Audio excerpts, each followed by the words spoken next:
Okay, so we've talked a little bit about what's happening with the diaphragm or the muscle of inhalation. And now I'd like to talk a little bit about what's happening to the rib cage and try to give you some exercises to help you feel the rib cage expansion and to help you feel what it's like to maintain that sense of expansion and that maintain the gesture of inhalation feeling as you sing and sustain a phrase. So the diaphragm contracts, that's involuntary. That's what happens when we inhale. We can't do anything necessarily to aid in that, but what we can do is we can help to maximize our vital capacity or the amount of space that is created in our rib cage. So our diaphragm helps pull the lower ribs down and out, and releasing our lower abdominal area kind of helps our body allow for that muscular movement. But the rib cage also expands partially because there are intercostal muscles in between each of the ribs that while the diaphragm movement is moving down and out, the intercostals are moving up and to the side. So there's this down and out feeling, and there's this up and to the side feeling. And the ribs attach from the spine in the back to the sternum in the front, except you have two floating ribs. But the rib cage basically expands. It's not just a front of the body type of activity. It's something that you really can feel on your sides and all the way in your back when you sing. It's often really grounding for me and really helpful for me to think about my lower back and my rib cage and sort of to feel activity happening there while I'm singing that allows freedom and openness of my throat and my shoulders. So what we can do is you can use an elastic band, but actually first I'm going to just use my hands. You can feel your ribs that are sort of, if you're a woman, you can feel it right under your bra. You can feel where your sternum is right kind of in this high center point of your chest, and you can sort of really tightly put your hands in such that your thumbs move around your side and connect to the back part of your ribs, and your fingers in the front are in the front. And if you hold pretty tightly, what happens is if you take a really good breath and you feel like you breathe into your hands, you actually move your hands. And it also helps me remember that no clavicular movement is happening, no shoulder movement is happening. That's really important to singing. So I think about the gesture of inhalation because I've body mapped my diaphragm moving. I can imagine that muscle is moving down and out and creating space. And then when I breathe, I feel that my ribs are moving out on the sides and out in the back, and I can feel that. So what I like to do is a couple of exercises where we take breath and then we exhale on an energized S, and we maintain a really firm level of breath pressure. And while we do that, we don't feel a collapse in any way. We try to feel as though our ribs are continuing to expand against our hands. So that area is staying energized from the beginning of our onset of the phrase through the very end of it. And when we finish and we've exhaled all of the breath we have when we're singing or when we're doing this exercise, what happens is our expansion, our feeling of expansiveness has not collapsed. It's still there. So then, as a result, breath just comes back in, and it's involuntary. So your structure, your framework, is always maintaining this energized and engaged, expanded quality. So I'll demonstrate. I'm going to take a breath.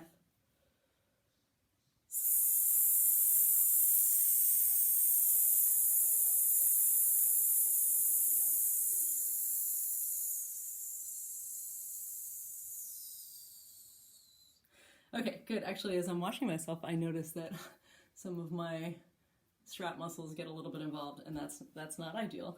So this is good that I'm making this.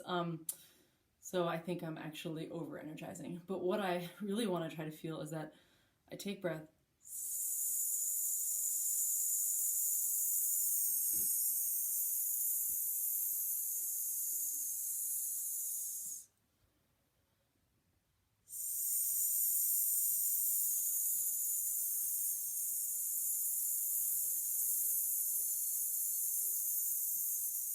So I want you all to try that, and I want you to try to take breath such that you feel your rib cage is continuing to press against your hands. Two variations on this are using some sort of exercise band or belt and tying that around your rib cage. If you tie it and you take the right kind of breath, you actually feel, you know, the rib cage pushing against the elastic bands all the way around. So you can try.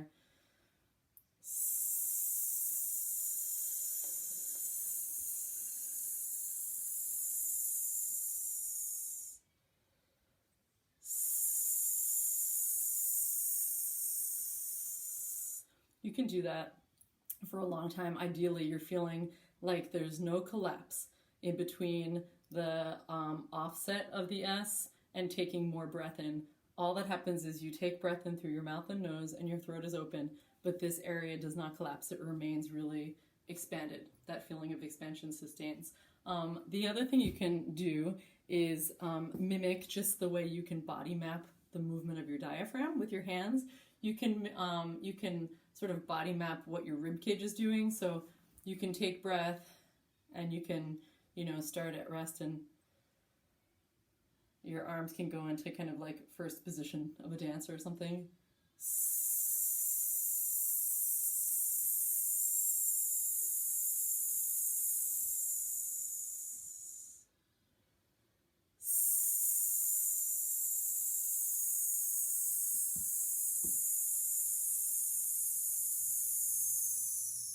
I like to do that. I like to, as I'm exhaling on my energized S, I like to move my arms out to help remind me that my body is working to support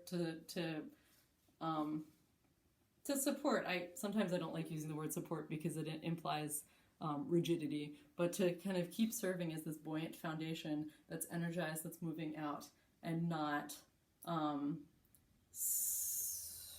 collapsing. So those are some ideas about the ribcage and the diaphragm, a couple of things. So you can body map your diaphragm.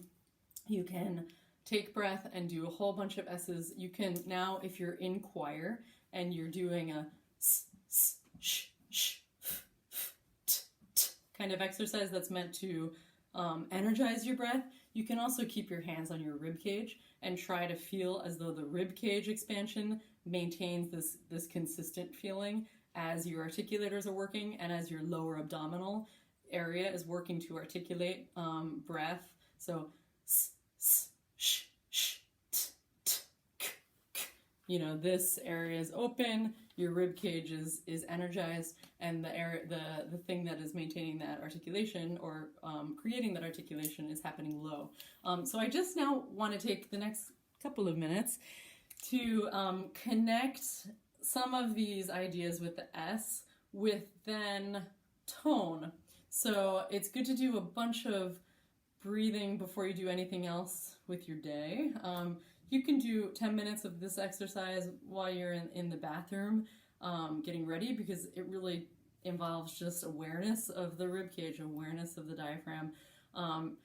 You can also stretch, and it's really helpful to do a rollover and to release your lower back. Many of us seem to sometimes think that from our belly button up, this area is what's available to us for breath and support, but actually it's really helpful to think of our hip joints as being the area that divides our upper body from our lower. And that enables us to free up this low pelvic and abdominal area, which, you know, if they're held, that can affect our singing because it affects the ability of the diaphragm to move and muscular movement. So those things hopefully are helpful.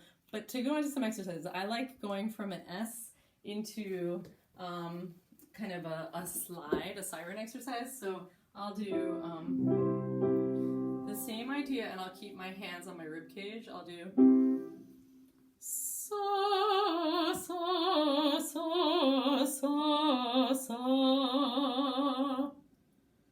Sa, sa, sa, sa, sa.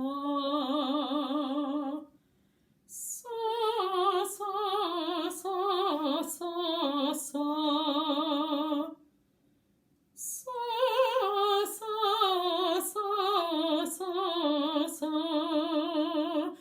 So you can do these. I'm a mezzo, so these exercises are probably most helpful for the altos in these groups.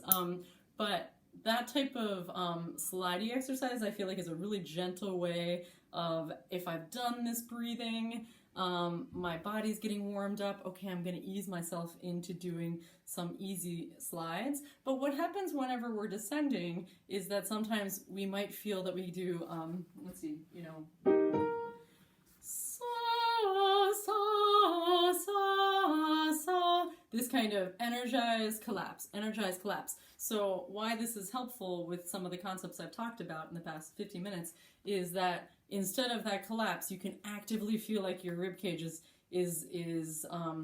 expanding, and that you're not just collapsing down, but that you're thinking of these you're singing descending phrases in a linear kind of way, or in an energized, expanding kind of way. So rather than sa, sa, sa, you can hear that, or you could do sa, sa, sa, sa, sa. That there's this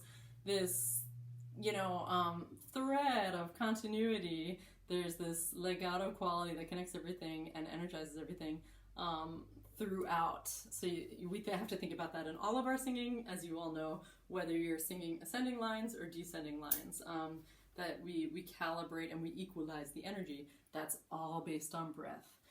So I like to do that. Sometimes I do more siren-y exercises to connect my breath and energize. So I can do so,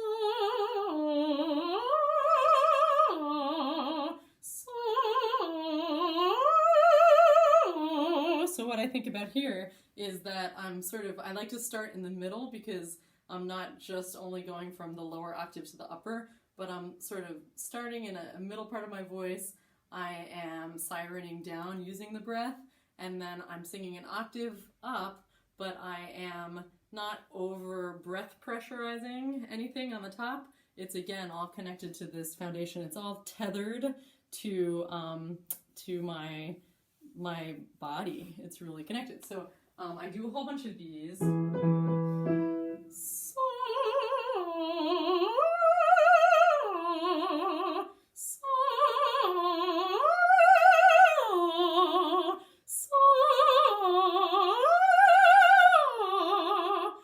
and sometimes I have to kind of really remind myself, especially if I've been singing a lot, which isn't the case these days, but if I feel really tired, I have to tell myself, your body can help give you that energy, your rib cage, your lower back, what's happening there, and then that helps to release. So that can be helpful. Then sometimes for coloratura, this is just a little bit of a bonus, I add some little articulations, and the breath is really, really important to any of us who ever sing coloratura or any kind of melismatic phrases, because the breath is the underpinning for all of it, and it's really connected. So if we can start by doing sirens like what I was just doing, and then adding little articulations, the breath will make sure everything stays really connected and is legato. So what I'll do after doing what I just demonstrated, I'll do a bunch of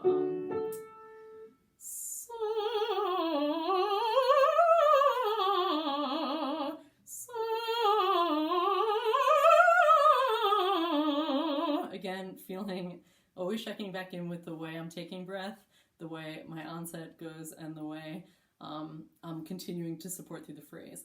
So,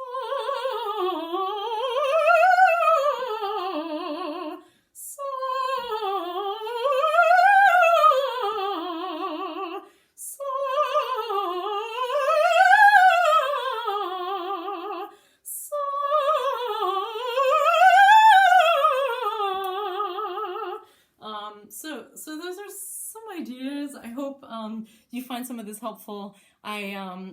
This is a challenge because I wanted to give you some specific exercises, and of course other breathing exercises or ways to connect your breath to consonant and then eventually to tone are lip trills, tongue trills, doing lip trills, doing tongue trills. they have to do also with helping to release the back of your tongue and other articulators. And then, you know, using a straw for straw phonation, that can be really helpful for just reinforcing or helping you really work on getting a sense of rib cage expansion. But there's so much. These were a couple of exercises. I have the sheet that hopefully Ryan can also share with you that talks about more details about the physiological aspect of breath. It's kind of tough to do that in 15 or 20 minutes and also give you some exercises. So I hope you find some of this useful. I'm happy to meet to talk more about any of it or to do coachings. I love also talking about, you know, exercises for resonance and for working on different vowels and for legato and for coloratura. I thought I would just focus on breath because I think it's important for us all to breathe right now. So stay well and happy singing, and I look forward to seeing everyone on the other side of this. Bye.